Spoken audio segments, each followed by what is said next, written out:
राजधानी शिमला के संजौली में अवैध मस्जिद विवाद को लेकर आज जिला अदालत में सुनवाई हुई, जिसमें मस्जिद कमेटी के अध्यक्ष की वैधता को लेकर वक्फ बोर्ड ने शपथ पत्र दायर किया। मुस्लिम संगठनों की तरफ से मस्जिद कमेटी के अध्यक्ष की वैधता को लेकर प्रश्न उठाए गए हैं।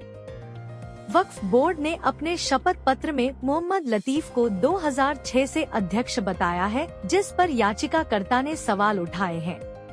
आज जो लोकस वगैरह सब चीजें डिस्कस हुई और अब अगली ऑर्डर के लिए 30 को रख दिए, इसी महीने की 30 तारीख को ऑर्डर हो जाएगा। हम सब की जो हमने पिटिशनें पाएंगे।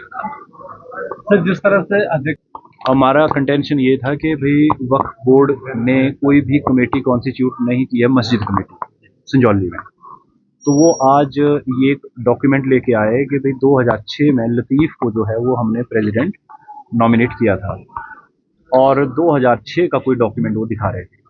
जब उन्होंने 2006 का जो डॉक्यूमेंट दिखाया तो हमने उसमें कह दिया कि ये तो 2006 का है, मामला तो 2010 का है और एक्ट ये कहता है कि जो बोर्ड के मेंबर्स की जो टाइम लिमिट है वो 5 साल है और जो मस्जिद जो कमेटी के मेंबर होते हैं, मस्जिद कमेटी वगैरह के मेंबर, वो 1 साल का है। तो 2006 के बाद क्या कोई चेंज हुआ या कोई चेंज नहीं हुआ, क्या बोर्ड के मेंबर्स में चेंज हुआ या कमेटी के मेंबर्स में चेंज हुआ, और हमने उस पे भी आपत्ति जताई क्योंकि वो जो डॉक्यूमेंट है वो लतीफ़ का ही साइंड डॉक्यूमेंट है। वो उसके ऊपर कोई कमेटी के कोई साइन नहीं है, ना ही कोई वक्फ बोर्ड के साइन है। तो हमने उसके ऊपर कहा कि भाई ये ऐसे लग रहा है जैसे कोई सेल्फ प्रिपेयर्ड डॉक्यूमेंट है। ये हमारा ऑब्जेक्शन है। अंदर आज इन्हीं बिंदुओं पे हुई। आज सारे जो पीछे से लेकर चले आ रही थी बहस, वो हमारे लोकस को लेकर थी। हमारे जो हमने कहा कि भाई ये जो मिसमैनेजमेंट हो रहा है, हम इस बिहाफ पे कोर्ट में आए हैं कि भाई वक्फ की प्रॉपर्टियों के साथ कोई इस तरह का मिसमैनेजमेंट ना हो। वैसे हम ये भी कह रहे हैं कि हमारा डायरेक्टली हमारा कोई लोकस तो नहीं है इस तरह का, पर हम आए हैं मिसमैनेजमेंट के खिलाफ।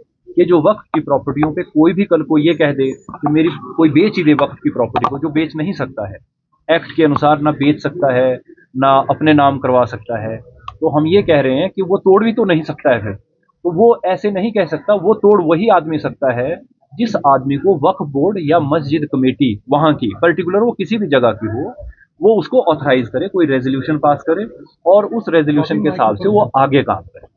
हमारा आज मुख्यतः इस बात पे ज्यादा चर्चा हुई कि भी क्या फिर इस हिसाब से तो फिर और लोग आ जाएंगे। हम भी यही कह रहे हैं कि जो आप इस हिसाब से बहुत सारे लोग आते रहेंगे कोर्टों में और कोर्ट फ्लडेड हो जाएंगे इन चीजों से। हमने ये कहा कि जब तक कोई लॉफुल कमेटियां, lawful board, lawful order pass नहीं करेगा, तब तक तो ऐसे ही लोग आते रहेंगे। तो इससे बेहतर ये है कि इनको भी रेगुलेट किया जाए।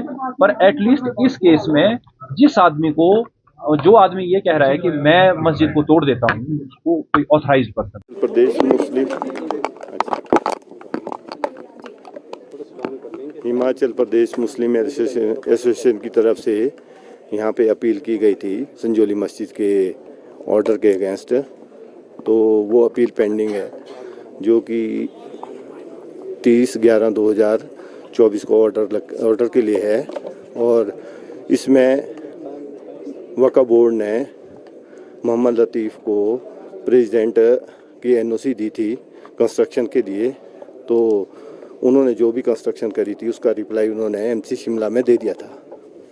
एमसी शिमला ने इंटरिम ऑर्डर किए थे, तो अब वो ऑर्डर जो किए थे उसके बारे में डिस्ट्रिक्ट एंड सेशन जज कोर्ट ने वक्फ बोर्ड से पूछा कि भाई जो मोहम्मद लतीफ़ है जिसको आपने प्रेसिडेंट बनाया है, क्या ये एज़ पर वक्फ एक्ट है या नहीं है। तो उसका रिप्लाई हमने आज कोर्ट में दिया, जो कि 30/11/2024 को district and session London district and session जज ने ऑर्डर के लिए केस रख दिया है। आज प्रॉपर बहस हुई, सभी एडवोकेट द्वारा प्रॉपर बहस हुई। आज कितने सालों से मोहम्मद लतीफ़ प्रेसिडेंट है? ये 2006 से मोहम्मद लतीफ़ अभी तक प्रेसिडेंट चले हुए हैं कागजों में वक्फ बोर्ड के। और इन बिटवीन जो है बीच में ये वहाँ पर कोई दूसरी सेल्फ स्टाइल कमेटी बन गई थी जिसने ये कंस्ट्रक्शन की थी। तो अब हमारे पास तो मोहम्मद लतीफ़ का ही रिकॉर्ड है प्रेसिडेंट का, तो उसके मुताबिक हमारे बोर्ड के मुताबिक मोहम्मद लतीफ़ ही प्रेसिडेंट है वहाँ पर। शिमला से कैमरामैन युगमार्ग टीवी।